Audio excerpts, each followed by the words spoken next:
Okay. So we're going to transform a strip of stems into a planar map. Okay, so I will explain as we go. So here is a strip of stems, no trick. Mm-hmm. I took 12 only because with 12 it's already So what we're going to do is fold this strip of stems so that it takes the smallest possible place. But of course we don't want to destroy it. So we have to fold onto one stem, basically. So let's try with it. And of course we want an interesting folding, something that's, wow. Okay, so this is my folded strip of stems. So the mathematical problem here is to try to count in how many ways I can fold my strip of stems. And I can tell you with 12 it's already a very large number. So maybe we should do it with 2 or something to start with. That's a good idea, but you won't see the nice trick. Okay, so now what we do, we want to create an object that will be kind of easier to apprehend. Okay, so this is kind of one-dimensional, right? It was a one-dimensional strip, and now it's folded onto a zero-dimensional object, which is this completely crushed object. Now what we want to do is, on the contrary, extend it and make it look two-dimensional. So in order to do that, I'm going to pierce my strip of stems, the road. This is a river. It has 12 bridges, and we have this yellow road that crosses the river through those 12 bridges. Okay? And the importance is that this road doesn't cross its edges. Alright, so now I claim that this object is much nicer than the one we started from. It's not that different, but it's much nicer. Mm-hmm. So it's called a planar map. So what's a map? A map is a set of cities related by roads, right? So you imagine a number of cities, but for some reason those cities are only crossed by 2 roads. Okay, so there's a road like this and another road like that. So at each city you have basically 4 ways to get out or 4 ways to get in, but only 2 roads. Now you can think of each bridge here as being one of those cities, and it has one road crossing in one direction and the other road, which is the river now, but I think of it as a road, crossing in the other direction. So what we have is basically 12 cities connected by roads, okay? And they form a planar map. That is, it's a map that you can actually put on a table, okay? So now our question is to enumerate planar maps with what are called 4-valent vertices, which are just cities with those 4 edges popping out, and such that, and that's the real important concept here, such that there's only one road. It's the same road that goes everywhere. Okay? So I have one road which allows me to travel through all those cities. So this is called a closed planar map with one road. Okay? So this is the object we have to count now. So forget completely about this. So we want to count all those configurations of cities with roads in between. So it's a kind of random object, right? You could pick randomly the roads that connect the cities, but now the constraint is very important. The fact that you can go through all the cities by just one loop. Okay, and that one loop is of course my yellow thingy here. Actually 2 loops if you're more precise, because one corresponds to the river and the other one corresponds to the yellow thread, right? So it's really 2 roads that go through all the cities. Okay, so we want to count that object. It's an essentially probabilistic object because it's a random map now. So random planar map with 4 valent vertices and closed and only 2 loops. And that object is actually one of the classical objects one studies when one studies quantum gravity. Okay, so quantum gravity, the idea is that there is a certain interaction between the configuration of a space in which you're living, or space-time in which you're living, and matter that you put, that exists on it. So for instance, big chunks of matter are going to affect the way you travel from one point to another, because the speed of light, for instance, the light beams are going to be curved by the presence of this matter. So the same thing happens on a planar map. You can decide that certain cities are heavier than others, and they repel the cars, so the cars can't go through those cities. Okay? And so the trajectories of those cars on those roads, you can think of it as a trajectory of light in a situation where you have distribution of mass in a space-time, in a random space-time.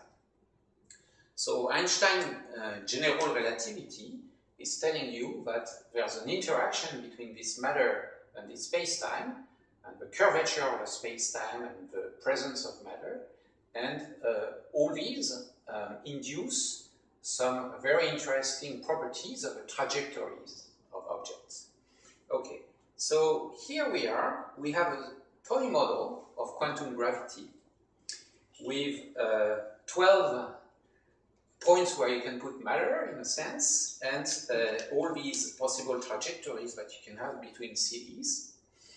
And the theory of that, actually, normally, is completely continuous. You have a continuous space-time, a continuous set of matter, everything is continuous. So this is really discrete quantum gravity. I have discretized my space-time into finitely many objects, like 12 in this case, and I'm studying a discrete version of quantum gravity.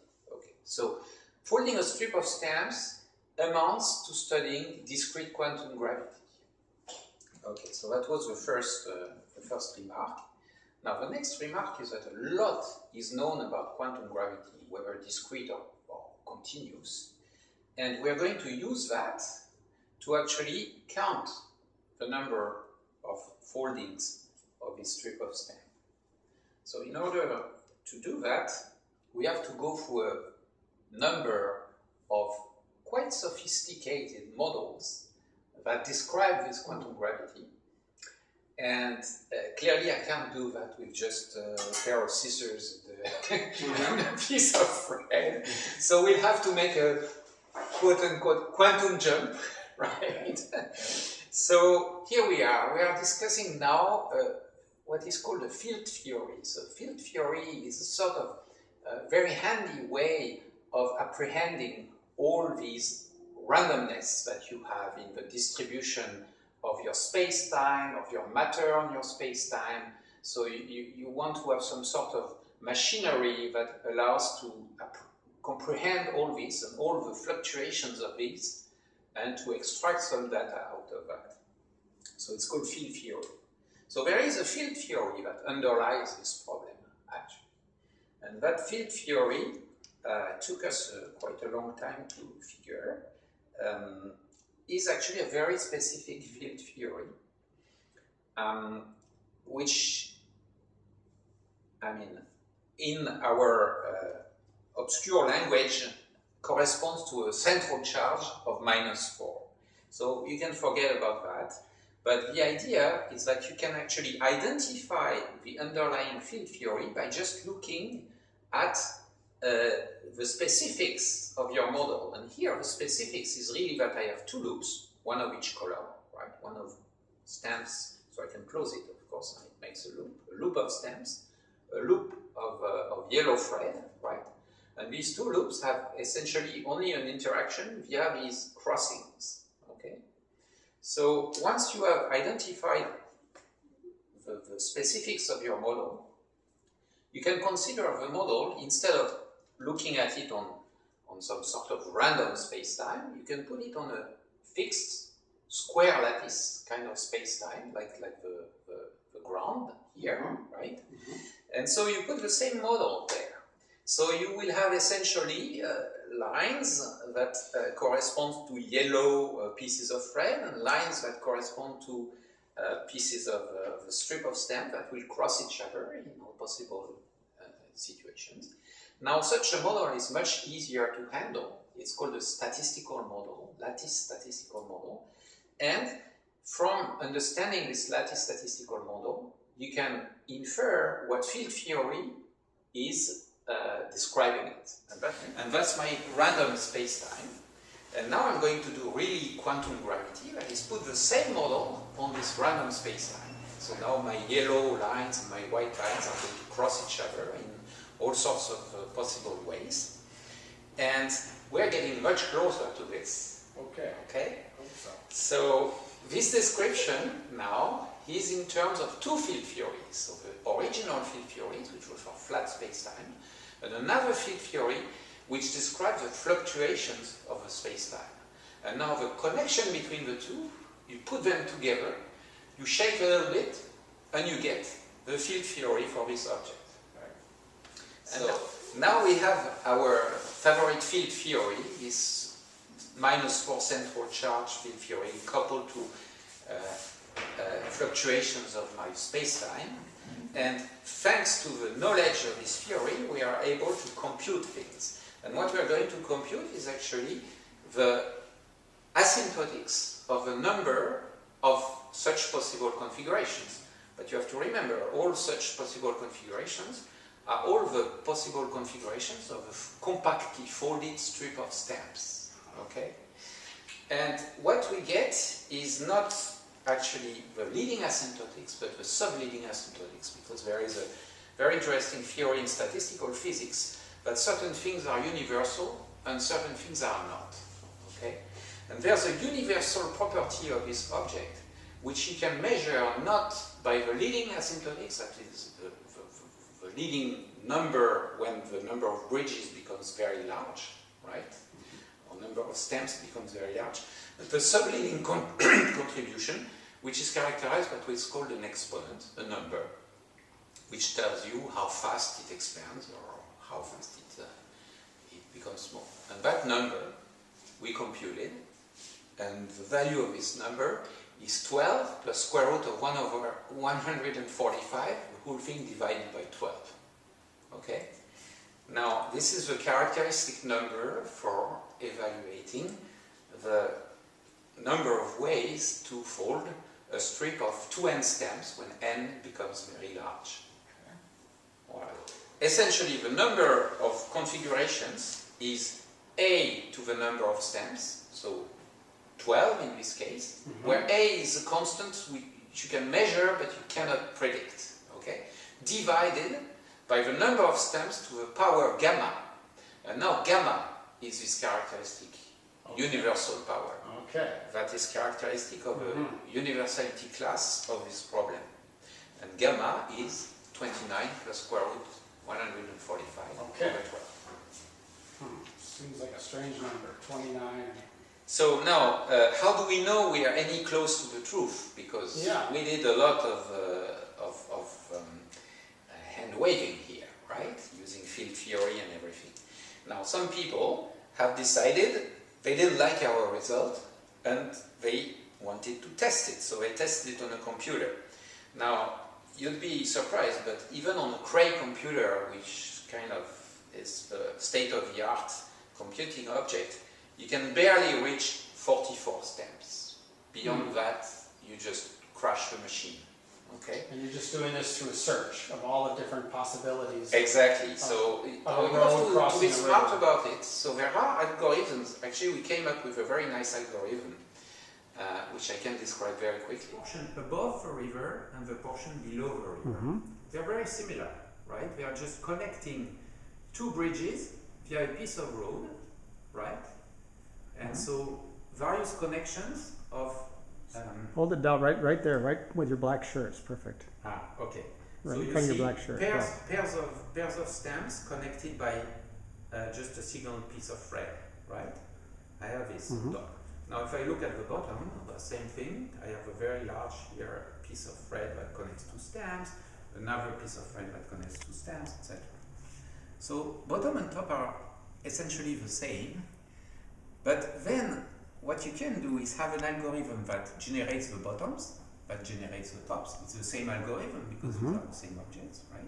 And then you put them together and you look at whether there is a single loop or not. So imagine that the top is equal to the bottom.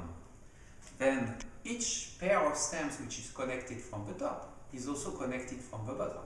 So we get one loop through only two bridges, right?